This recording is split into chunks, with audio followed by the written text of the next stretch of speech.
إن الحمد لله نحمده ونستعينه ونستغفره ونعوذ بالله من شرور أنفسنا وسيئات أعمالنا من يهده الله فلا مضل له ومن يضلل فلا هادي له وأشهد أن لا إله إلا الله وحده لا شريك له وأشهد أن محمدا عبده ورسوله أما بعد فإن خير الحديث كتاب الله وخير الهدي هدي محمد صلى الله عليه وسلم وشر الأمور محدثاتها وكل محدثة بدعة وكل بدعة ضلالة وكل ضلالة في النار. أعوذ بالله من الشيطان الرجيم. بسم الله الرحمن الرحيم. وجعلنا من الماء كل شيء حي. وقال عز من قائل والله جعل كل دابة خلق كل دابة من ماء فمنهم من يمشي على بطنه ومنهم من يمشي على رجليه ومنهم من يمشي على أربع إلى آخر الآية. برادران اسلام، دینی اور ملی بھائیوں، نوجوان دوستوں، کار بزرگوں، قابل احترام ماں اور بہنوں، عزیز بچوں، اللہ تبارک و تعالیٰ نے ہمیں اور آپ کو اس دنیا میں پیدا فرمایا اور ہماری زندگی کے لیے جو اسباب وسائل درکار تھے، اللہ تبارک و تعالیٰ نے اپنے فضل و کرم سے، اپنی رحمتوں سے اسے مکمل فرمایا. البتہ اللہ تبارک و تعالیٰ نے اس زندگی کو آزمائش کی زندگی بنایا. ہماری موت کو، ہماری زندگی کو اللہ تبارک و تعالیٰ نے آزمائش کے لیے پیدا فرمایا. خلق الموت والحیات لیبلوکم ایکم احسن عملا. اللہ تبارک و تعالیٰ نے موت کو، زندگی کو پیدا کیا تاکہ اللہ تعالیٰ تمہیں آزمائے کہ تم میں سے اچھا عمل کرنے والا کون ہے، حسن عمل کس کے پاس ہے. اس کی تفسیر میں علماء مفسرین نے، صحابہ اور تابعین نے جو باتیں کہی ہیں اس کا خلاصہ یہ ہے کہ اللہ تعالیٰ یہ آزمانا چاہتا ہے کہ تم میں سب سے زیادہ خالص عمل کرنے والا کون ہے، اور نبی کریم صلی اللہ علیہ وسلم کی سنت کے مطابق درست اور صحیح عمل کرنے والا کون ہے. اخلصہ و اصوبہ، خالص ترین عمل اور درست ترین عمل. خالص ترین عمل وہ ہے جس میں اللہ تبارک و تعالیٰ کی رضا، اللہ کی خوشنودی مطلوب ہو، اللہ کے سوا کسی اور کو شامل نہ کیا گیا ہو. اور درست ترین عمل کا مطلب یہ ہے کہ وہ طریقہ نبی کریم صلی اللہ علیہ وسلم کی سنت کے مطابق، آپ کی سیرت کے مطابق ہو. اس اعتبار سے جو اس دنیوی زندگی میں زندگی گزار رہا ہوگا وہ اللہ تبارک و تعالیٰ کی طرف سے جو بلا اور آزمائش ہے اس میں کامیابی سے ہمکنار ہوگا. یہ اس موت اور حیات کا مقصد ہے. میرے بھائیوں، میرے بزرگوں، جو آزمائشیں ہماری اور آپ کی زندگیوں میں آتی ہیں ان آزمائشوں کی بہت ساری شکلیں ہیں، بہت ساری قسمیں ہیں. اللہ تبارک و تعالی ہمیں اپنے فضل و کرم سے نواز کر کے بھی آزماتا ہے، اور ہماری بدعملیوں کی وجہ سے اللہ عز و جل بہت ساری نعمتوں کو چھین کر، بہت ساری مشکلات میں ڈال کر اور بہت ساری دشواریوں میں اللہ تبارک و تعالیٰ بندوں کو مبتلا کر کے بھی آزماتا ہے. میرے بھائیوں، میرے بزرگوں، ہماری اور آپ کی زندگی مجموعی طور پر آزمائش کی زندگی، اور اس آزمائش کی زندگی سے گزرنے کے بعد اگر ہمارا انجام کار اچھا ہوا، اللہ تبارک و تعالیٰ نے ہمیں اپنے فضل و کرم سے اور ہماری کی ہوئی نیکیوں کو اللہ تبارک و تعالیٰ قبول فرما کر اگر جنت میں داخلے کا مستحق بنا دے گا تب تو ہم کامیابی سے ہمکنار ہو جائیں گے. اور اگر ہم نے اس مقصد میں کامیابی حاصل نہ کی تو واقعی ہم سے زیادہ خسارہ اور گھاٹا اٹھانے والا کوئی نہ ہو. خواہ دنیاوی زندگی کتنی بھی کامیاب کیوں نہ گزری ہو، اسباب زندگی میسر ہو، آشائش ہو، زندگی کے اندر عیش و تنعم ہو، ناز و نعمت کی بھرمار ہو، سب کچھ کے ساتھ اگر ہم نے زندگی گزاری ہو، لیکن اگر ہماری بدعقیدگی اور ہماری بدعملی کی وجہ سے اللہ تبارک و تعالیٰ نے ہمیں جنت کا مستحق نہ بنایا تو اس کا مطلب یہ ہوگا کہ ہم نے اصل کامیابی کو کھو دیا ہے، اصل کامیابی ہم نے حاصل نہیں کی اور ہم خسارے، گھاٹے اور ٹوٹے کا شکار ہو گئے. میرے بھائیوں، اللہ تبارک و تعالیٰ سے دعا کریں کہ اللہ عز و جل ہمیں جس مقصد کے لیے اللہ نے پیدا فرمایا ہے، ہماری کوشش ہو کہ اللہ عز و جل ہمیں اس مقصد میں کامیابی کی توفیق عطا فرمائے اور اس مقصد میں ہم کامیابی کے ساتھ چلیں، اللہ کی توحید پر، اس کے لیے اخلاص عبادت پر، اور اللہ کے نبی علیہ الصلوۃ والسلام کی سنت اور آپ کے طریقے کے مطابق زندگی گزاریں. اللہ عز و جل ہمیں اپنے فضل و کرم سے اس پر چلنے کی توفیق عطا فرمائے اور اسی پر استقامت کے ساتھ اس دنیا سے اٹھائے تاکہ ہم اور آپ کامیابی سے ہمکنار ہو جائیں. اللہ تعالیٰ ہمیں اس کی توفیق عطا فرمائے. آمین یا رب العالمین. میرے بھائیوں، میرے بزرگوں، آج کے اس خطبہ جمعہ میں جس عنوان کا انتخاب کیا گیا تھا وہ یہ تھا کہ اللہ تبارک و تعالی بارش کیوں روکتا ہے، قحط سالی کیوں آتی ہے، خشک سالی کیوں آتی ہے۔ یہ قحط سالی، خشک سالی، اس کی بہت ساری قسمیں ہیں، بہت سارے مراتب اور درجات ہیں۔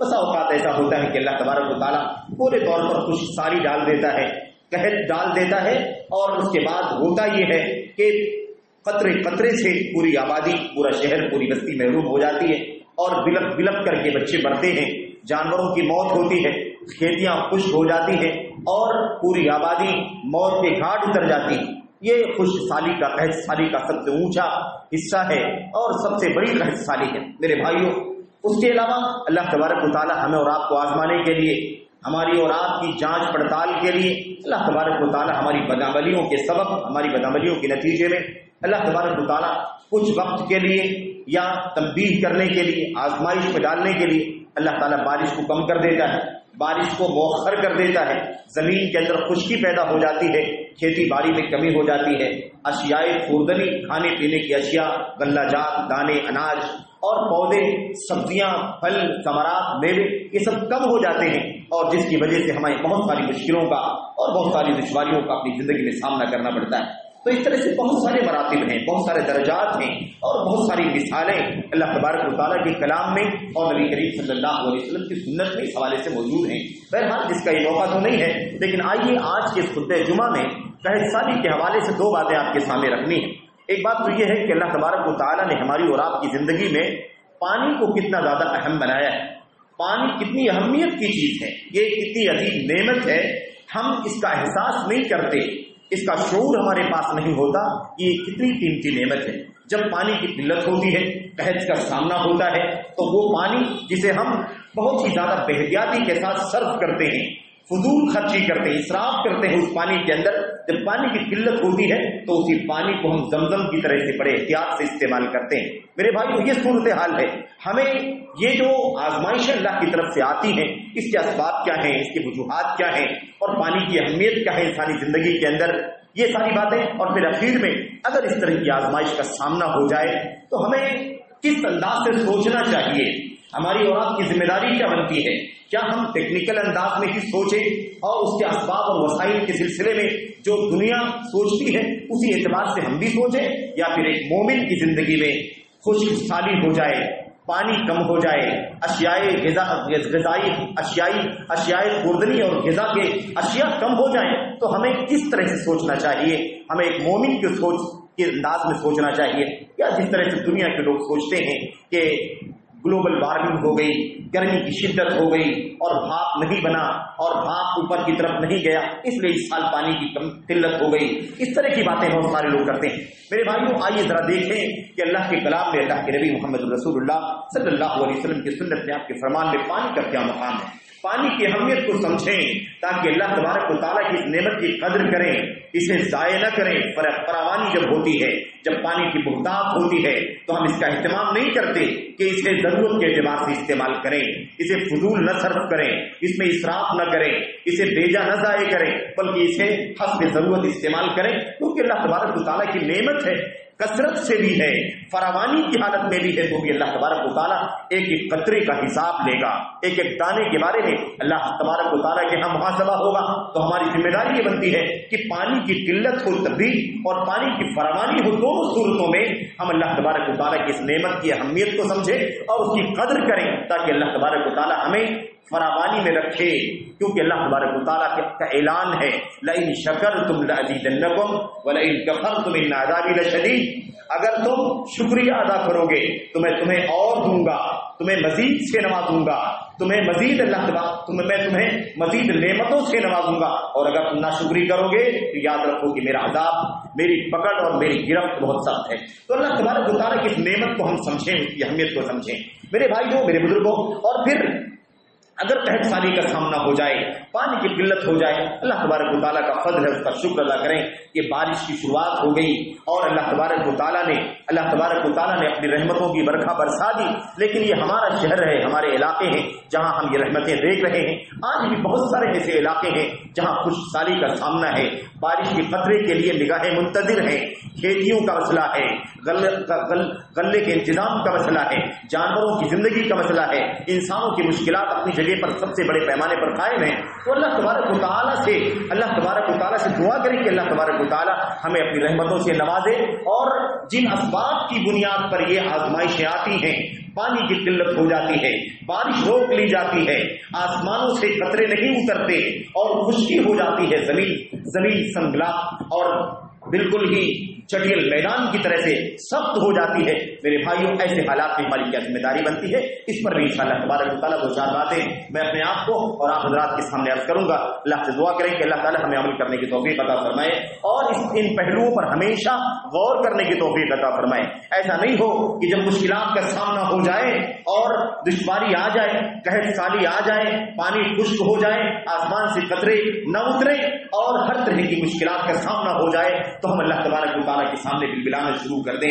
میرے بھائی، ہمیشہ اللہ تبارک و تعالیٰ کی نعمتوں کی قدر ہونی چاہیے۔ دیکھیے، سب سے پہلی بات یہ ہے کہ پانی اللہ تبارک و تعالیٰ نے ہماری اور آپ کی زندگیوں میں بہت ہی زیادہ اہمیت کی چیز بنائی ہے۔ پانی ہی زندگی کی اساس، پانی زندگی کی بنیاد ہے۔ اس کا ایک ایک قطرہ، معمولی سے معمولی حصہ بھی اہمیت کا حامل ہے۔ آئیے میں ایک دو چیزوں کی طرف اشارہ کروں اور پھر بات آگے بڑھاؤں۔ دیکھیں، اللہ تبارک و تعالیٰ کے کلام کے اندر بہت ساری آیتیں ہیں، بہت ساری دلیلیں ہیں، لیکن میں نے ایک دو باتیں آپ کے سامنے رکھنا سوچا ہے۔ آپ کے سامنے ایک دو آیتیں پڑھی۔ اللہ تبارک و تعالیٰ فرماتا ہے وَجَعَلْنَا مِنَ الْمَاءِ كُلَّ شَيْءٍ حَيٍّ أَفَلَا يُؤْمِنُونَ۔ اللہ تبارک و تعالیٰ فرماتا ہے ہم نے ہر چیز کو پانی کے ذریعے سے، ہر جاندار کو بنایا ہے۔ وَجَعَلْنَا مِنَ الْمَاءِ كُلَّ شَيْءٍ حَيٍّ، ہر جاندار کو ہم نے پانی سے بنایا۔ جتنی چیزیں اس دنیا کے اندر زیروح ہیں، جاندار ہے، جس کے اندر جان ہے، جو جیوت چیزیں ہیں، جو الائف چیزیں ہیں، جس کے اندر حیات پائی جاتی ہے، ایسی جاندار چیزیں، زیروح چیزیں، اللہ تبارک و تعالیٰ فرماتا ہے کہ ہم نے سب کو پانی سے بنایا ہے، پانی سے ان کی تخلیق ہوئی ہے۔ اور اللہ تبارک و تعالیٰ فرماتا ہے واللہ خلق کل دابۃ من ماء، ہم نے، اللہ فرماتا ہے اللہ تبارک و تعالیٰ ہی کی وہ ذات ہے، اللہ ہی تبارک و تعالیٰ کی وہ ذات بابرکات ہے جس نے ہر رینگنے والی چیز کو، جو چیزیں رینگتی ہیں وہ جاندار ہیں، جو چیزیں رینگنے کی صلاحیت ہے، چلنے کی صلاحیت ہے، وہ جاندار چیزیں ہیں۔ وہ انسان ہے، انسان بھی رینگنے والا ہی ہے، اس کی رینگنے کی کیفیت الگ ہے، دو پیروں سے وہ چلتا ہے، اس کو بھی دابہ کہا جاتا ہے۔ چار پیروں سے چلنے والے مویشی ہیں جس کو ہم چوپایا کہتے ہیں، جانور وہ بھی چلتے ہیں اپنے پیروں سے، ان کو بھی رینگنے والا دابہ کہا جاتا ہے۔ اور کچھ ایسے بھی جانور ہیں، کیڑے مکوڑے ہیں، جو واقعی رینگتے ہیں ہماری معلومات کے مطابق، ہماری اپنی سمجھ کے مطابق، یعنی وہ اپنے جسم کے حصے سے، پیٹ کے حصے سے رینگتے ہیں اور چھوٹے چھوٹے پیروں کے ذریعے سے وہ چلتے ہیں۔ ہر طرح کی مخلوقات کو اللہ تبارک و تعالیٰ نے دابہ کے ایک لفظ میں شامل فرمائے۔ اللہ فرماتا ہے واللہ خلق کل دابۃ من ماء، اللہ تبارک و تعالیٰ کی وہ ذات ہے جس نے ہر چلنے والی چیز کو، ہر رینگنے والی چیز کو پانی سے پیدا فرمایا ہے۔ پانی سے ہر رینگنے والی چیز پیدا ہوئی ہے۔ اور اس کے اندر آپ رینگنے کے لفظ سے یہ نہ سمجھیں کہ اللہ تبارک و تعالیٰ جانوروں کے بارے میں بات کر رہا ہے، مویشیوں کے بارے میں یا کیڑے مکوڑوں کے بارے میں یا سانپ بچھوؤں کے بارے میں یا ایسے جانوروں کے بارے میں جو پیٹ سے رینگتے، صرف یہی مراد نہیں ہے، بلکہ اس میں ساری وہ مخلوقات شامل ہیں جنہیں اللہ تبارک و تعالیٰ نے جاندار بنایا ہے اور چلنے کے لیے انہیں صلاحیت عطا فرمائی ہے۔ اللہ تبارک و تعالیٰ فرماتا ہے فَمِنْهُم مَّن يَمْشِي عَلَىٰ بَطْنِهِ، جن جانوروں کو، جن ریگنے والوں کو ہم ہر ریگنے والے کو ہم نے پانی سے پیدا کیا ہے، ان میں سے کچھ ایسے چلنے والے ہیں جو اپنے پیٹ سے چلتے ہیں۔ سانپ کو ہم دیکھتے ہیں پیٹ سے چلتا ہے، ہم بچھوؤں کو دیکھتے ہیں، اور بہت سارے کیڑے مکوڑے ہیں جو پیٹ سے رینگ کر کے چلتے ہیں۔ اللہ فرماتا ہے فَمِنْهُم مَّن يَمْشِي عَلَىٰ بَطْنِهِ، کچھ ایسے بھی چلنے والے ہیں، رینگنے والے ہیں جو اپنے پیٹ سے چلتے ہیں۔ وَمِنْهُم مَّن يَمْشِي عَلَىٰ رِجْلَيْنِ، اور کچھ ایسے بھی رینگنے والے ہیں جو دو پیروں سے چلتے ہیں۔ دو پیروں سے چلنے والا جانور کون ہے؟ یہی جاندار ہے جس کو ہم انسان کہتے ہیں۔ ہم اور آپ دو پیروں سے چلنے والا اللہ تبارک و تعالیٰ نے بنایا۔ وَمِنْهُم مَّن يَمْشِي عَلَىٰ أَرْبَعٍ، اور کچھ ایسے بھی چوپائے، کچھ ایسے بھی دابہ رینگنے والے جانور ہیں، جاندار ہیں جو چار پیروں سے چلتے ہیں۔ اللہ تبارک و تعالیٰ فرماتا ہے 4 پیروں سے چلنے والے چوپائے جو ہے مویشی، میرے بھائیوں اللہ فرماتا ہے یہ اللہ تبارک و تعالیٰ کی شان ہے، اللہ تبارک و تعالیٰ کی شان ہے۔ وَمِنْهُمْ مَن يَمْشِي عَلَىٰ أَرْبَعٍ يَخْلُقُ اللَّهُ مَا يَشَاءُ، اللہ تبارک و تعالیٰ جو چاہتا ہے پیدا کرتا ہے، اس کی قدرت ہے، وہ پیٹ سے رہنے والا بناتا ہے، وہ 2 پیروں سے چلنے والا بناتا ہے، وہ 4 پیروں سے چلنے والا بناتا ہے۔ اللہ تبارک و تعالیٰ کی مخلوقات میں بہت ساری قسموں کی مخلوقات ہیں، ان جانداروں کی تخلیق اور پیدائش اللہ تبارک و تعالیٰ نے کس سے کی ہے؟ پانی سے کی ہے۔ پانی سے کی ہے، اس کا مطلب صرف یہ نہیں ہے کہ پانی ان کا مادہ تخلیق ہے، ان کی پیدائش کا جو مادہ ہے، جو ذریعہ ہے وہ پانی ہے، صرف یہی معنی نہیں ہے، بلکہ اس کے اندر یہ بھی معنی شامل ہے کہ پانی کے بغیر یہ کبھی زندہ نہیں رہ سکتے ہیں، پانی ان کی زندگی کی ضرورت ہے، پانی کے بغیر یہ زندہ نہیں رہ سکتے ہیں۔ یہ تراوٹ، یہ گیلا پن اور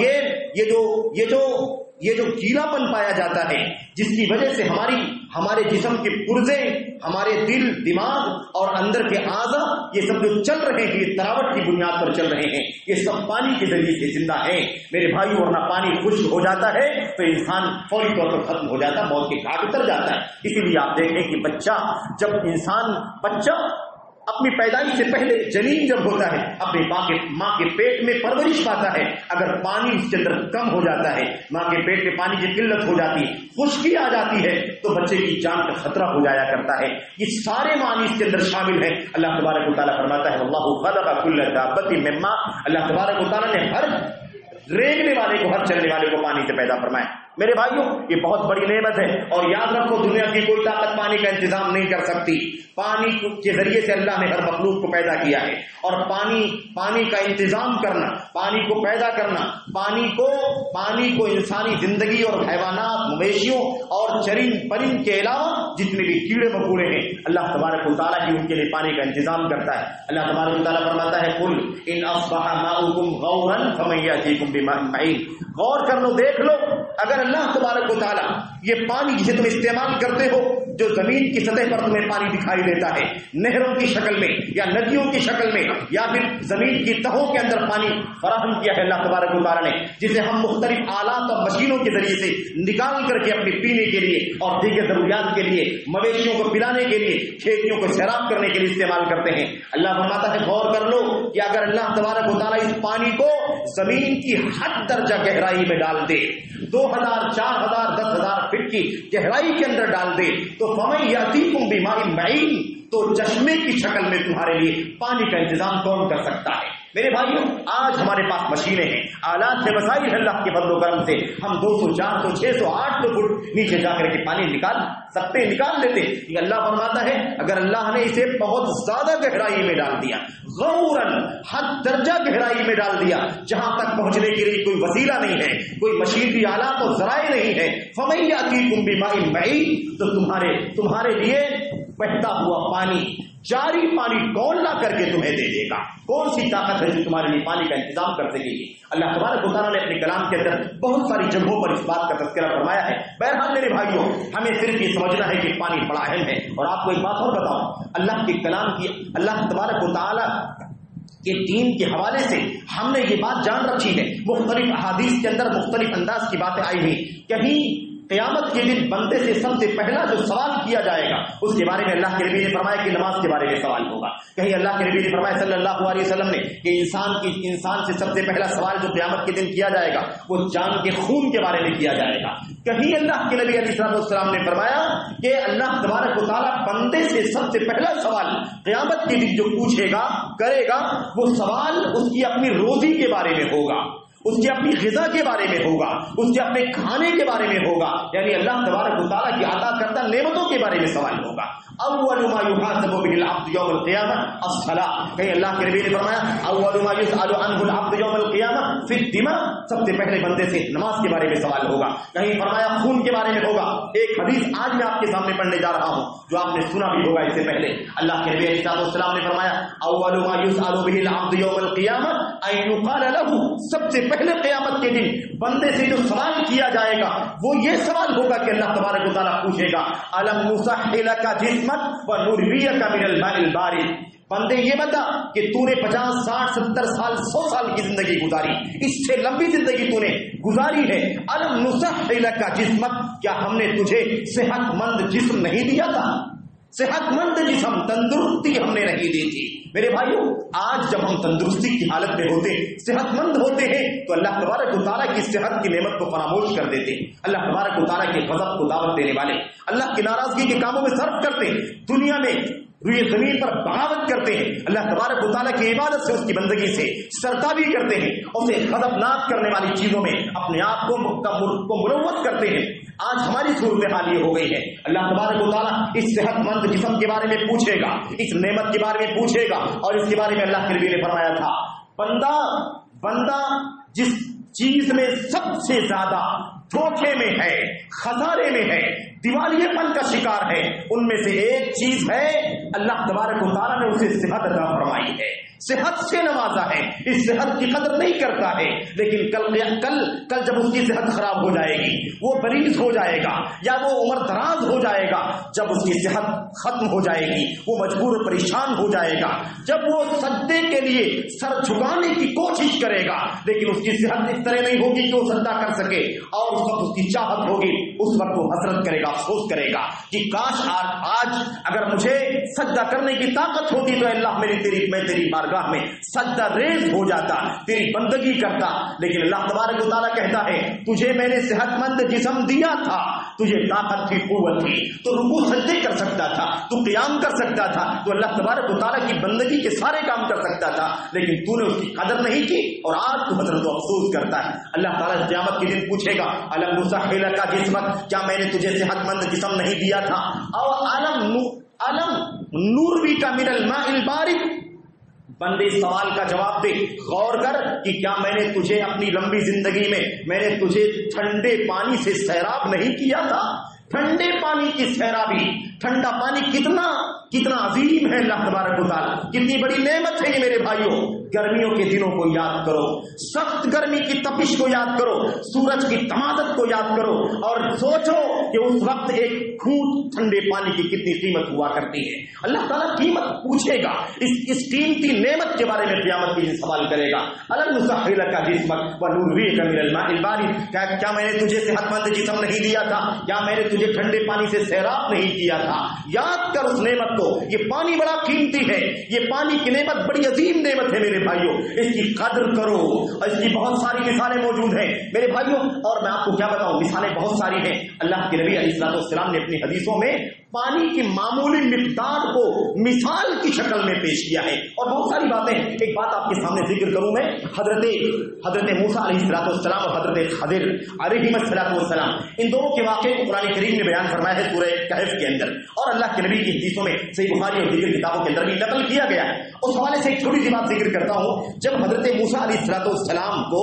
اللہ تبارک و تعالیٰ نے کہا جاؤ ایک بندے سے ملاقات کرو جس بندے کا علم تم سے زیادہ ہے، حضرت خضر علیہ السلام سے، بہرحال خلاصے کلام یہ کہ ملاقات ہو گئی، موسیٰ اور خضر علیہ السلام جب ملے تو اس موقع پر، اور یہ صحیح روایت ہے، علامہ البانی رحمۃ اللہ علیہ نے صحیحہ میں نقل فرمایا ہے، یہ کوئی ایسے قصے کرامات کی بات نہیں ہے میرے بھائی، تو اس واقعے کو آپ غور سے سنیں کہ معمولی مقدار پانی کی، معمولی مقدار، اس کو اللہ کے نبی علیہ السلام نے بھی اپنی حدیثوں میں بطور مثال پیش کیا ہے، اور اس واقعے میں بھی آپ دیکھیں حضرت موسیٰ خضر کی جب ملاقات ہو گئی، اسی موقع پر ایک چھوٹا سا پرندہ آیا، چڑیا آئی، اور اس نے پانی میں چونچ ڈالا، مندخار اپنا چونچ ڈال کر کے کچھ حصہ جو اس کی چونچ میں پانی کا آ سکتا تھا اس کو اپنی چونچ میں لے کر کے اپنے سر کو اٹھایا۔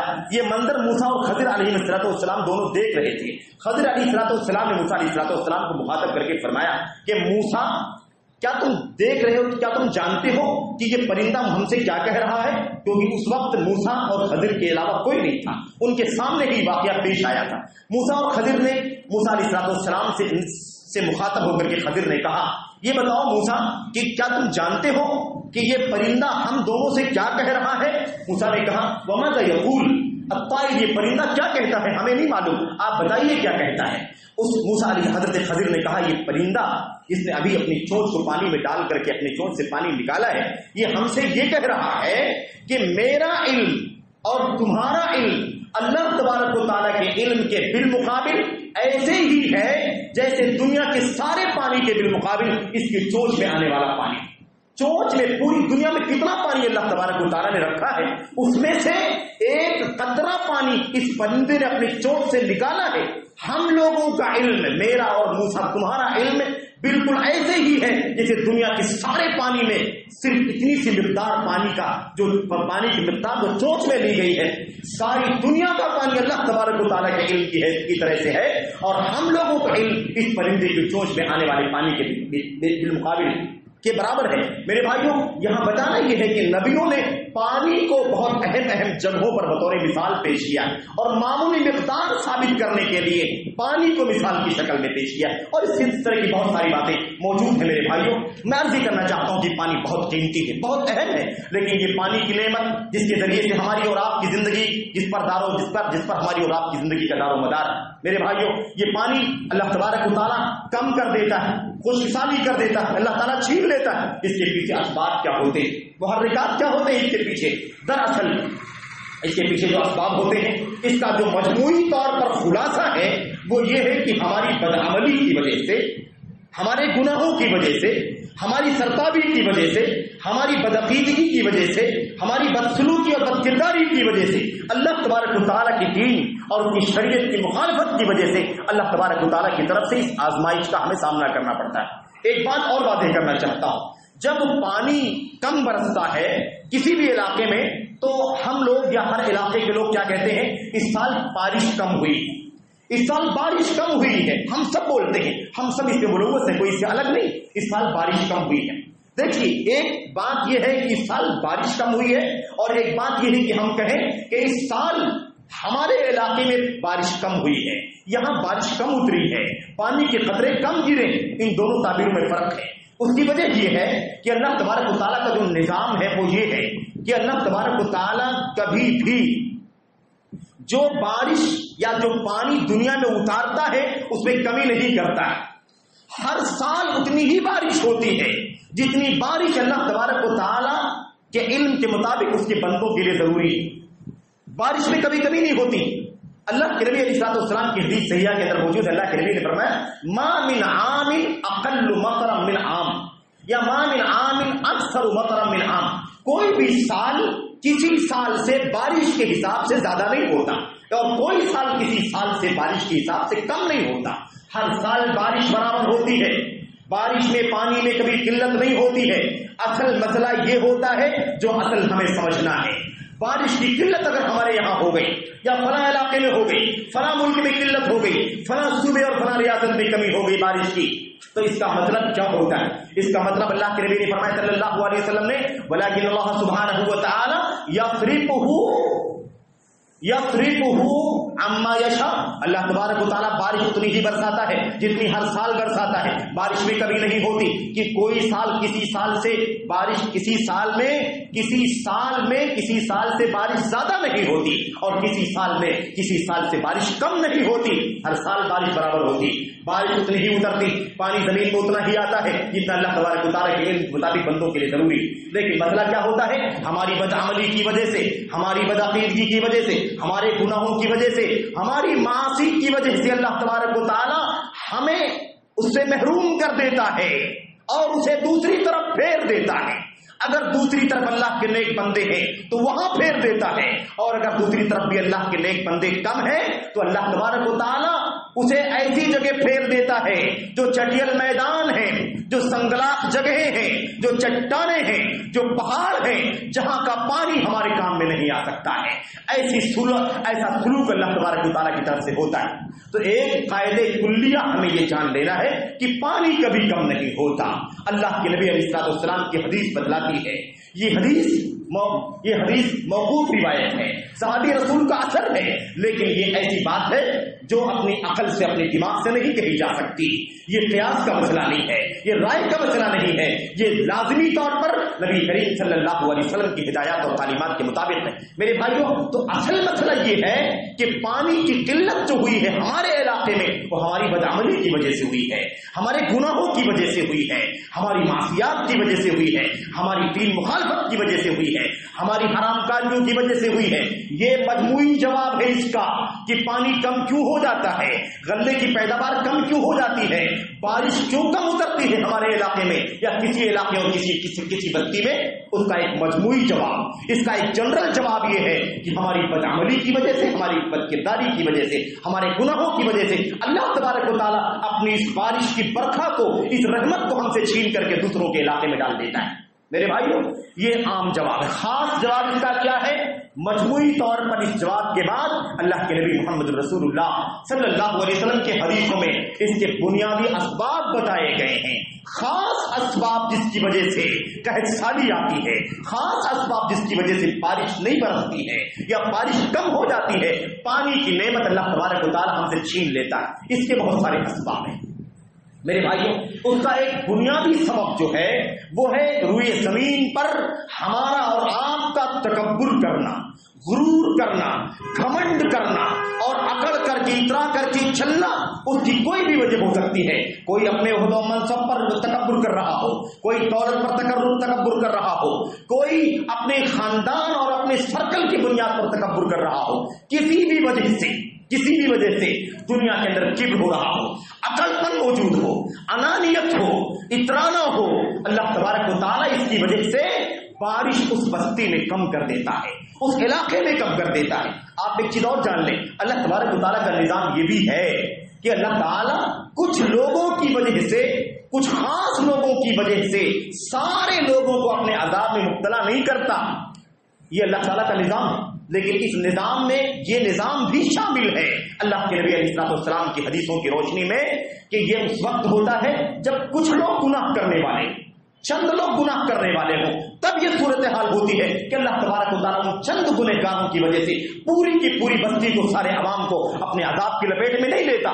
لیکن جب برائی حد سے تجاوز کر جائے، حد سے زیادہ گناہ بڑھ جائے، کسی سماج میں، کسی سوسائٹی میں، کسی علاقے اور شہر میں، کسی بستی اور ملک میں اگر گناہ حد سے تجاوز کر جائے، اذا کثر الخبث، جب خبث اور گناہ حد سے تجاوز کر جائے تو اللہ تبارک و تعالیٰ پوری بستی کو اپنے عذاب کے لپیٹ میں لے لیتا ہے۔ اس لیے میرے بھائیوں، ہم سب کی ذمہ داری ہے کہ اپنے آپ کو گناہوں سے بچائیں، اپنے آپ کو معاصی سے بچائیں، اور جو لوگ گناہ کر رہے ہو ان کے بھی ہاتھ گناہوں سے روکیں، انہیں بھی اللہ تبارک و تعالیٰ کی معصیت سے منع کریں اور انہیں اللہ تبارک و تعالیٰ کی دین کی طرف لائیں۔ فرائض کی پابندی، مستحبات کی پابندی اور اللہ تبارک و تعالیٰ کی دین میں جو حلال و حرام ہے اس کا اہتمام کرنے پر انہیں آمادہ کریں، ابھاریں۔ یہ ہماری اور آپ کی ذمہ داری بنتی ہے، ورنہ جب اللہ تبارک و تعالیٰ کا عذاب آئے گا تو سب کو اپنی لپیٹ میں لے لے گا۔ وَاتَّقُوا فِتْنَةً لَا تُصِيبَنَّ الَّذِينَ ظَلَمُوا مِنكُمْ خَاصَّةً۔ اور عذاب سے اپنے آپ کو بچاؤ، اس آزمائش سے اپنے آپ کو بچاؤ کہ جب اللہ کا عذاب آئے گا تو تم میں سے صرف خاص لوگوں کو اپنی لپیٹ میں نہیں لے گا بلکہ ساری بستی اللہ کے عذاب کی لپیٹ میں آ جائے گی۔ میرے بھائیوں، تو ایک بات یہ ہے، تکبر اور غرور نہیں ہونا چاہیے۔ کبر کی وجہ سے اللہ تبارک و تعالیٰ کے سامنے ہم بندے اپنی فقیری، اپنی محتاجگی، اپنی بے کسی بے بسی کا اظہار کریں، اکڑ کا شکار نہ ہو، انانیت کا شکار نہ ہو اور اپنے آپ کو بے نیاز اور بے ضرورت مند ثابت نہ کریں، بلکہ ہمیشہ اللہ تبارک و تعالیٰ کے سامنے اپنی محتاجی کا اظہار کریں، اپنی فقر کا اظہار کریں۔ یہ ہماری ذمہ داری بنتی ہے۔ آپ کو بتا دوں میرے بھائی، اسی لیے نبی کریم صلی اللہ علیہ وسلم جب قحط سالی آیا کرتی تھی، جب خوشی سالی ہو جایا کرتی تھی کسی بستی میں، کسی علاقے میں یا مدینے ہی کی کسی بستی کے اندر، تو آپ کو بتاؤں میں نبی کریم صلی اللہ علیہ وسلم کے بارے میں صحابہ نے کیا بیان فرمایا۔ جب آپ استسقاء کی نماز کے لیے، یعنی بارش کی دعا کرنے والی جو نماز ہے جس کو صلاۃ الاستسقاء یا صلاۃ الاستغاثہ کہا جاتا ہے، اس نماز کے لیے آپ نکلتے تھے اور آپ نے صحابہ کو نکلنے کے لیے کہا کرتے تھے، اس کی کیفیت بیان کی گئی ہے کہ جب پانی کی قلت ہو گئی، خرج النبی صلی اللہ علیہ وسلم الى المصلى متخشعا متدللا متضرعا متواضعا۔ نبی کریم صلی اللہ علیہ وسلم سمجھ گئے کہ اس بستی میں تکبر کرنے والے لوگ ہیں، اس بستی میں اکڑنے والے لوگ ہیں، اللہ تبارک و تعالیٰ کے سامنے محتاجگی کا اظہار کرنے کے بجائے اپنے آپ کو بے نیاز سمجھنے والے لوگ موجود ہیں۔ اس کی وجہ سے اللہ تبارک و تعالیٰ کی طرف سے یہ عذاب آیا ہے کہ اللہ نے بارش کم کر دی ہے ہماری بستی کے اوپر، خشک سالی آ گئی ہے، پانی کم ہو گیا ہے۔ اللہ کے نبی علیہ السلام اس لیے کیسے نکلتے تھے؟ اللہ کے نبی متواضعاً نہایت تواضع کے ساتھ نکلتے تھے، پستی کے ساتھ نکلتے تھے، پھٹے پرانے کپڑے پہن کر کے نکلا کرتے تھے، تذل متذللا نہایت ہی ذلت کے ساتھ، پستی کے ساتھ، اونچے پن کے ساتھ نہیں بلکہ نہایت ہی معمولی بن کر کے، معمولی حقیر بن کر کے اللہ کے نبی علیہ السلام نکلا کرتے تھے، متضرعا گریہ وزاری کرتے ہوئے، اپنی بے کسی بے بسی کا، اپنی محتاجی کا اظہار کرتے ہوئے نبی کریم صلی اللہ علیہ وسلم عیدگاہ کی طرف جایا کرتے تھے اور جا کر کے وہاں خطبہ استسقا دیا کرتے تھے اور نماز استسقا پڑھا کرتے تھے۔ یہ نبی کریم صلی اللہ علیہ وسلم کا طریقہ تھا۔ تو کبر و غرور ختم ہونا چاہیے، عقل ختم ہونی چاہیے۔ آج دولت کی ہمارے یہاں الحمدللہ فراوانی ہو گئی ہے تو ہم اللہ تبارک و تعالیٰ کے سامنے اپنی محتاجی کا اظہار نہیں کرتے، اپنے آپ کو بے نیاز سمجھنے لگتے ہیں۔ اللہ تبارک و تعالیٰ کا عذاب پانی کی قلت، اشیاء خوردنی غذا کی قلت کا عذاب ہماری بستی کے اوپر بھیج دیتا ہے۔ یہ بہت سارے اسباب میں سے ایک سبب ہے۔ دوسرا سبب کیا ہے اس کا؟ دوسرا سبب اور خاص ہے۔ وہ کیا ہے؟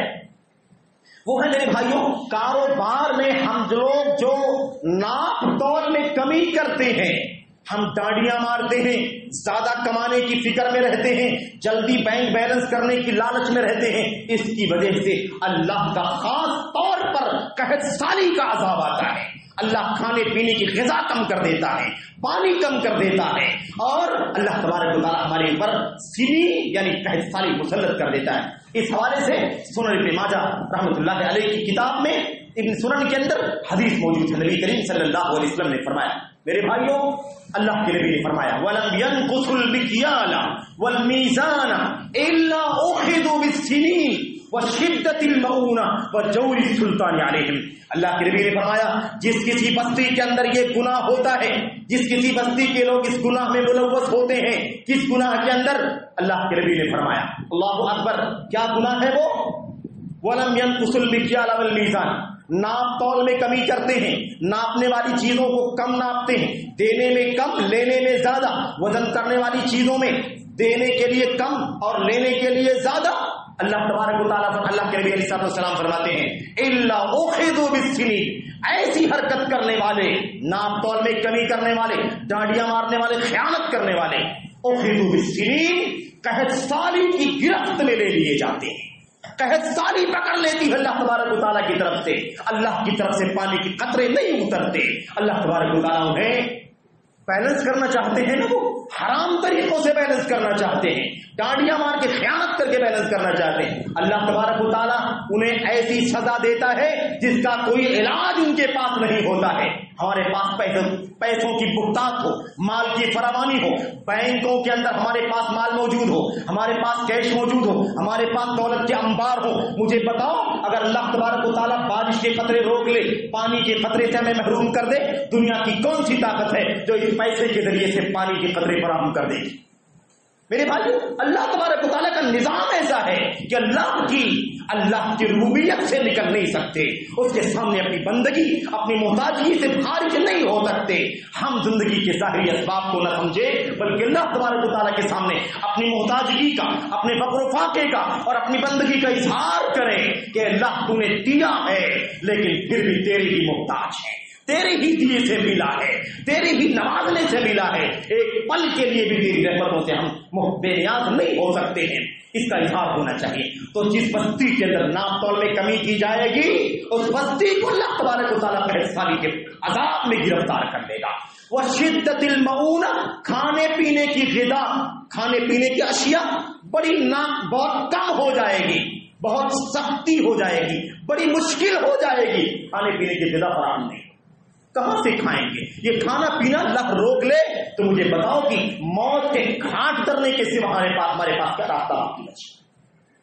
اس لیے وہ جوری سلطان علیہ تیسری سزا کیا ملے گی؟ وقت کا حاکم بھی ظلم کرے گا۔ آج ہمارا عجیب و غریب حال، ہم خیانت کرتے ہیں، ناپ تول میں کمی کرتے ہیں، ڈانڈیاں مار کے پیسہ کمانے کی کوشش کرتے ہیں۔ یہ میں کسی کے بارے میں خاص بات نہیں کر رہا ہوں، عام بات کرتا ہوں میرے بھائیوں۔ آج ہمارے سماج کے اندر عام طور پر یہ برائی موجود ہے، یہ گناہ موجود ہے۔ آپ سوچیں ذرا پہلو پر غور کریں. ایک طرف یہ اللہ کے دین کی مخالفت, اللہ کے حکم کی مخالفت کرتے ہیں, اللہ کی طرف سے عذاب آتا ہے کہ اللہ پانی کے قطرے روک لیتا ہے, کھانے پینے کی غذا کم ہو جاتی ہے. اس کے بعد ہم سوچتے ہیں ہماری حکومت کچھ نہیں کرتی, ہمارا حاکم کچھ نہیں کرتا, ہمارا منسٹر کچھ نہیں کرتا, ہم اس کو دوست دیتے ہیں. یاد رکھو اس کی طرف سے کسی مدد کی امید نہ رکھو. ہم نے بغاوت کی اللہ تبارک و تعالیٰ سے تو وقت کا حاکم ہماری مدد نہیں کرے گا بلکہ ہمارے اوپر ظالم بن کر کے مسلط ہو جائے. کہیں سے کوئی سہارا نہیں ملے گا. اگر اللہ کے حکم سے ہم نے بغاوت کی تو اللہ کی رحمت سے ہم نکل کر کے کسی اور راستے سے اپنے آپ کو بے نیاز نہیں کر سکتے. یہ اللہ تبارک و تعالیٰ کا نظام ہے. نمبر 2. نمبر 3 تیسرا کا سبب ہے میرے بھائیوں جس کی وجہ سے قحط سالی آتی ہے, پانی میں کمی ہو جاتی ہے. وہ تیسری وجہ ہے کہ ہم ایک طرف تو ہم کمائی کرنے میں حرام راستہ اختیار کرتے ہیں, اور یہ سبب کیا ہے؟ مالوں کی زکات ادا نہیں کرتے. اللہ تعالیٰ نے 2.5% ہمارے مالوں میں نقدی میں زکات فرض کی ہے. ہم اس زکات کو ادا نہیں کرتے. کتنے لوگ ہیں جو زکات نہیں دیتے, سرے سے نہیں دیتے, اور کتنے لوگ ہیں جو زکات دیتے ہیں لیکن اصولی طور پر نہیں دیتے. کتنا مال ہے, کتنی کمائی ہے, کتنا انکم ہے, کتنا زکات دینا فرض ہے, کتنا زکات نکلتی ہے, ایک ایک روپے, ایک ایک رتی اور ایک ایک آنا پائی کا حساب کر کے زکات ہم سب کوتاہیاں کرتے ہیں کہ نہیں کرتے ہیں؟ اللہ کے نبی نے کیا فرمایا صلی اللہ علیہ وسلم نے, وَلَمْ يَمْنَعُوا زَكَاةَ أَمْوَالِهِمْ إِلَّا مُنِعُوا الْقَطْرَ مِنَ السَّمَاءِ وَلَوْلَا الْبَهَائِمُ لَمْ يُمْطَرُوا. اور جس بستی کے لوگ اپنی زکات روک لیتے ہیں, زکات نہیں دیتے, إِلَّا مُنِعُوا الْقَطْرَ مِنَ السَّمَاءِ, ایسے لوگوں کو آسمان سے بارش کے قطرے روک لیے جاتے ہیں. وَلَوْلَا الْبَهَائِمُ لَمْ يُمْطَرُوا, اگر یہ 4 پیر والے جانور نہ ہوتے تو اللہ تبارک و تعالیٰ آسمان سے بارش کا ایک قطرہ بھی نہیں اتارتا. ہم زکات نہیں دیتے ہیں پھر بھی اللہ پانی پلا رہا ہے, پھر بھی اللہ بارش برسا رہا ہے, پھر بھی اللہ ہمیں کھانے پینے کی غذائیں فراہم کر رہا ہے. یہ شاید ان جانوروں کی طفیل میں ہو رہا ہوگا. یہ کیوں بھوکے پیاسے رہے, ان کی کیا غلطی ہے میرے بھائیوں؟ اللہ تبارک و تعالیٰ ان کے طفیل میں یعنی انہیں بھوکا پیاسا نہیں رکھنا چاہتا, اس لیے بارش اتارتا ہے اور ہم بھی بارش سے اس کی رحمت سے فائدہ اٹھا لیتے ہیں. میرے بھائیوں اللہ سے دعا کریں کہ اللہ تبارک و تعالیٰ ہمیں اور آپ کو اپنی کمائی کو حلال کرنے کی توفیق عطا فرمائے, اور اللہ کے مال میں, اللہ کے عطا کردہ رزق میں اللہ تبارک و تعالیٰ ہمیں زکات دینے کی توفیق عطا فرمائے. ٹھیک ہے, تو یہ ہے مسئلہ, آپ ذہن میں رکھیں. اور بہت سارے اسباب میں مسائل ہیں, اور آپ یاد رکھیں میرے بھائیوں, ایک سے زیادہ روایتیں موجود ہیں. جب یہ پانی کی قلت ہوتی ہے, ہمارے گناہوں کی وجہ سے بارش رک جاتی ہے, قطرے رک جاتے ہیں, تو ہوتا کیا ہے معلوم آپ کو؟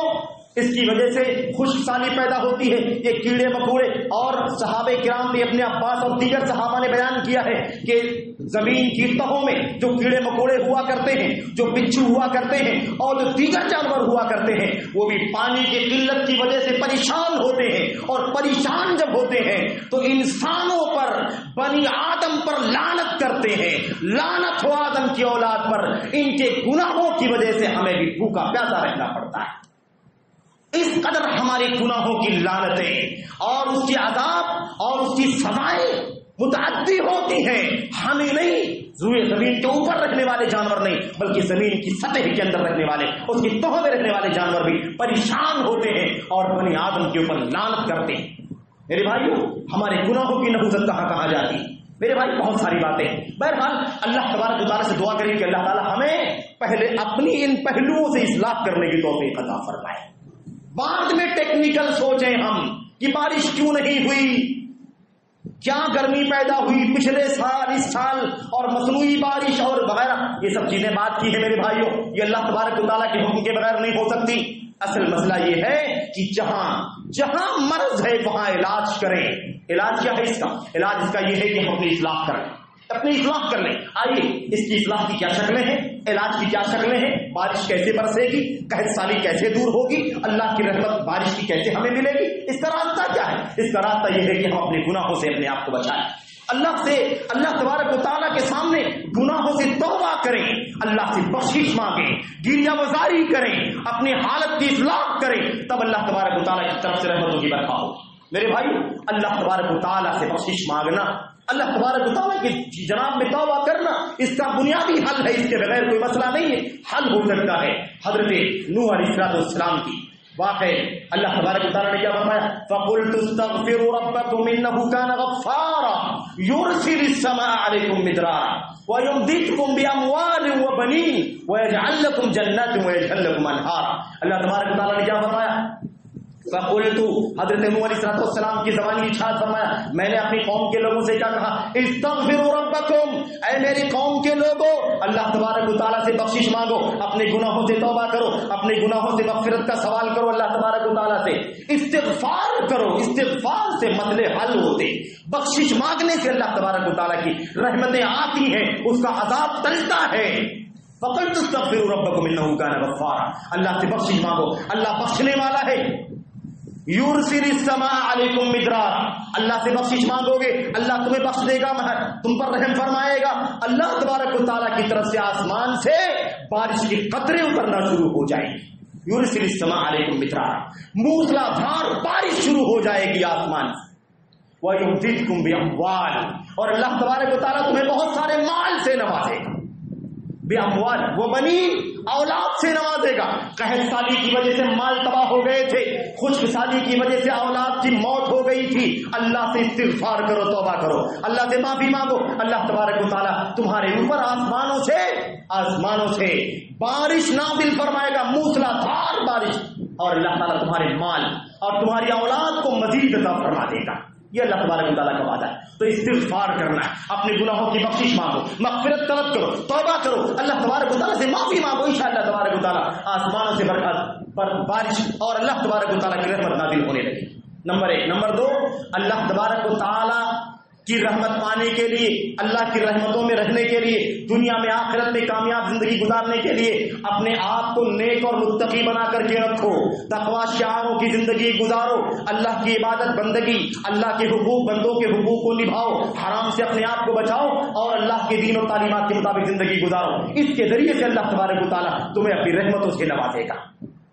وَلَوْ أَنَّ أَهْلَ الْقُرَىٰ آمَنُوا وَاتَّقَوْا لَفَتَحْنَا عَلَيْهِمْ بَرَكَاتٍ مِّنَ السَّمَاءِ وَالْأَرْضِ، اللہ فرماتا ہے اگر بستیوں کے لوگ، اگر شہروں کے لوگ، بستیوں کے لوگ اللہ تبارک و تعالیٰ کا تقویٰ اختیار کرتے، اپنے آپ کو گناہوں سے بچاتے، اپنے آپ کو نیک اور متقی بنا کر کے رکھتے، تو ہم ان کے لیے زمینوں سے اور آسمانوں سے اپنی برکتوں کے دہانے کھول دیتے۔ تفسیر لکھنے والے علماء صحابہ تابعین نے کیا کہا؟ زمین سے اور آسمان سے برکتوں کے دہانے کھل جاتے، یعنی آسمان سے بارش برستی، آسمان سے رحمت نازل ہوتی، زمین سے پودے اگتے، غلے اگتے، دانے اور اناج اور پھل اور میوے اگتے، ہری ہری سبزیاں اگتی، اور اس کے ذریعے سے اللہ تبارک و تعالیٰ ہماری زندگی میں خوشحالی اور فراوانی ڈال دیتی۔ تقوی کے ذریعے سے یہ سب ہوگا، اس کے بغیر دنیا کا کوئی ٹیکنیکل راستہ اور کوئی دنیا کا ٹیکنیکل فارمولہ ہمیں اس قحط سالی کے عذاب سے نہیں بچا سکتا۔ سارے فارمولے غلط، سب کے سب باطل۔ راستہ یہ ہے کہ یہ عذاب ہے اللہ کی طرف سے، اور اس عذاب کو ٹالنے کا ذریعہ یہ ہے کہ اللہ تبارک و تعالیٰ سے استغفار کریں، معافی مانگیں، توبہ کریں، تقوی کی زندگی گزاریں، اللہ تبارک و تعالیٰ کی روئے زمین پر اکڑ کر نہ چلیں۔ اللہ کی روئے زمین پر میرے بھائیوں انتہائی تواضع، انتہائی خاکساری، انتہائی محتاجگی اور بے بسی کے ساتھ چلیں، تاکہ اللہ تبارک و تعالیٰ کی رحمت نازل ہو جائے۔ میرے بھائیو بہت ساری باتیں، وقت زیادہ نہ ہو جائے، اللہ سے دعا کرتے ہیں کہ اللہ تبارک و تعالیٰ ہمیں اور آپ کو ان چند باتوں پر غور کرنے اور اس پر عمل کرنے کی توفیق عطا فرمائے۔ جہاں جہاں پانی کی قلت ہے وہاں اس بات کی دعوت ہے کہ وہ اللہ تبارک و تعالیٰ سے معافی مانگے، اللہ سے توبہ کرے، انشاءاللہ تبارک و تعالیٰ اللہ کی رحمت نازل ہو جائے گی۔ آپ کو بتا دوں حضرت عباس ابن عبد المطلب جو چچا ہے نبی کریم صلی اللہ علیہ وسلم کی، باپ چچا عباس بھی یہ بھی صحابی ہیں، اور بیٹے ان کے عبداللہ بن عباس جو مشہور صحابی ہیں، یہ باپ بیٹے دونوں نبی کریم صلی اللہ علیہ وسلم کی صحابیت کے شرف سے مشرف ہوئے۔ حضرت عباس نے کیا کہا تھا ما نزل بلاء الا بذنب وما اخذ یا وما نوزع الا بتوبہ، دنیا میں جتنی مصیبتیں اترتی ہیں وہ گناہوں کی وجہ سے اترتی ہیں، اور جو بھی مصیبتیں ٹلتی ہے وہ اللہ تبارک و تعالیٰ سے توبہ اور استغفار کی وجہ سے ٹلتی ہے۔ اس لیے اگر اپنی مصیبتوں کو ٹالنا چاہتے ہیں اور صرف پانی کی بات نہیں ہے، بہت ساری مصیبتیں ہیں میرے بھائیوں ہماری اور آپ کی زندگیوں میں۔ ان ساری مصیبتوں کو ٹالنے کا واحد راستہ ہے کہ اپنے آپ کو اللہ تبارک و تعالیٰ کے دین سے اور اس کی کتاب سے، اس کے نبی کی سنت سے، اللہ تبارک و تعالیٰ کی تعلیمات سے جوڑیں اور اپنے آپ کو تقوی کی زندگی میں ڈھالنے کی کوشش کریں۔ انشاءاللہ ساری مصیبتیں کافور ہو جائیں گی اور ہم نہایت ہی فراوانی خوشحالی کی زندگی گزاریں گے جس کا اللہ تبارک و تعالیٰ نے وعدہ فرمایا۔ اللہ تعالیٰ ہم سب کو اس پر عمل کرنے کی توفیق عطا فرمائے۔ اور تیسرا آخری راستہ، آخری حل کیا ہے؟ آخری حل یہ ہے کہ ہم نے گناہ کر لیا ہے، اللہ کا عذاب آ گیا ہے، پانی رک گیا ہے، بارش نہیں برس رہی ہے، تو آخری اس موقع پر علاج کیا ہے؟ اس موقع پر علاج یہ ہے کہ ہم اللہ تعالیٰ سے دعا کریں، اللہ سے دعا کریں۔ دعا کرنے کا دو طریقہ ہے۔ ایک طریقہ تو یہ ہے کہ ہم ہر دم دعا کرتے رہیں، اللہ سے ہر دم دعا کریں، اللہم اغثنا اللہم اغثنا اللہم اغثنا اللہم اغثنا غیثا مغیثا مریعا مریعا صحا غدقا سجلا نافعا غیر ضار عاجلا غیر رائث۔ ہم دعا کریں اللہ تبارک و تعالیٰ سے، اے اللہ ہمیں سیراب کر دے، اے اللہ ہمیں سیراب کر دے، اے اللہ ہمیں بارش برسا، اے اللہ ہمیں اپنی رحمتوں سے نواز دے، اے اللہ نفع بخش بارش برسانا اور رشاش کی طرح سے اتارنا، ایک ہی ساتھ میں بادل کو پھاڑ کر کے ہمارے اوپر عذاب کی شکل میں نہ اتار دینا۔ اللہم اسقنا اللہم اسقنا اللہم سقیا رحمت لا سقیا عذاب ولا حدم ولا غرق۔ اس طرح سے ہمیں دعا کرنا چاہیے۔ جمعے کی دن بھی ہم اسی لیے دعا کر رہے ہیں تاکہ اللہ تبارک و تعالیٰ ہمیں اپنی رحمتوں سے نوازے۔ ایک شکل تو یہ، دوسری شکل یہ ہے کہ باقاعدہ مسلمانوں کی ساری بستی، مرد ہو، عورتیں ہو، بچے ہو، بوڑھے ہو، سب کے سب نکل کر کے اللہ تبارک و تعالیٰ کے سامنے کھڑے ہو کر کے گریہ مزاری کریں، اللہ سے روئیں، استسقاء کی نماز پڑھیں، اللہ سے بارش طلبی کی دعا کریں اور اللہ تبارک و تعالیٰ کے سامنے اپنی کوتاہیوں کا حوالہ دیں، گناہوں کا اعتراف کریں تاکہ اللہ تبارک و تعالیٰ ہم پر جو اس کی مصیبت اتری ہوئی ہے اس مصیبت کو اللہ تعالیٰ ٹال دے اور ہمیں اپنی رحمتوں سے مایوس کرنے کے بجائے ہمیں اپنی رحمتوں سے نواز دے۔ یہ دو طریقہ ہے، اس کے ذریعے اپنی مصیبتوں کو ہم دور کر سکتے ہیں۔ اللہ سے دعا کریں کہ اللہ تبارک و تعالیٰ ہمیں ہمیشہ ایک سچے مسلمان کی زندگی جینے کی توفیق عطا فرمائے، حلال و حرام کی پابندی پاسداری کرنے کی توفیق عطا فرمائے، اللہ کے حقوق کی پاسداری اور اس سے زیادہ اللہ تعالیٰ بندوں کے حقوق کی پاسداری کرنے کی توفیق عطا فرمائے۔ ایسا نہیں ہونا چاہیے کہ ہمارے ذہن میں آ جائے کہ ہم بڑے نماز اور روزے کے پابند ہیں تو یہی نجات کے لیے کافی ہے۔ یاد رکھو بندوں کے حقوق اس سے زیادہ خطرناک ہے۔ ہم نے نمازوں کی پابندی کی ہے، ہم نے فرائض کا بھی اہتمام کیا ہو، ہم نے نوافل کا بھی اہتمام کیا ہو، لیکن اگر ہم نے بندگان کے حقوق مارے، ہم نے کسی بندے کا حق غصب کیا، ہم نے کاروبار میں الٹا سیدھا کیا، یاد رکھو اس کی سزا یہ ہے کہ اللہ تبارک و تعالیٰ جب تک وہ بندہ معاف نہیں کر دے گا ہماری نمازوں سے گناہ معاف نہیں ہو سکتے اور اس کی وجہ سے سخت عذاب کا سامنا کرنا پڑ سکتا ہے۔ اللہ سے ہم رحمتوں کی دعا کرتے ہیں، اللہ کی رحمتوں کی بھیک مانگتے ہیں، اللہ سے دعا کرتے ہیں کہ اللہ تبارک و تعالیٰ ہمارے گناہوں کی وجہ سے یہ رحمت نہ روکنا۔ اے اللہ تعالیٰ تو ہمیں ہمارے گناہوں کے باوجود بھی اے اللہ تیری رحمت بہت زیادہ کشادہ ہے، تیرا غضب چھوٹا ہے، تیری رحمت غضب پر بھاری ہے، اے اللہ تیری رحمت کے محتاج اور بھکاری ہے۔ ہم دعا کرتے ہیں کہ ہمارے گناہوں کی بنیاد پر ہمیں اپنی رحمتوں سے مایوس نہ فرما، بلکہ اللہم انت اللہ لا الہ الا انت الغنی ونحن الفقراء انزل علینا الغیث ولا تجعلنا من القانطین۔ اے اللہ تو ہی اللہ ہے،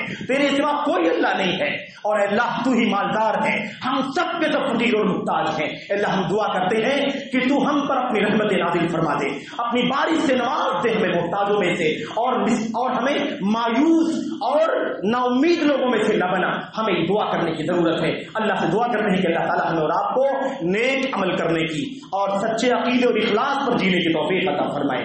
ہمیں ہمیشہ اللہ تبارک و تعالیٰ اپنے رضا کے کاموں پر چلنے کی توفیق عطا فرمائے۔ آمین رب العالمین، وصلی اللہ وسلم وبارک علی نبینا محمد وعلی آلہ وصحبہ اجمعین۔ السلام علیکم ورحمۃ اللہ۔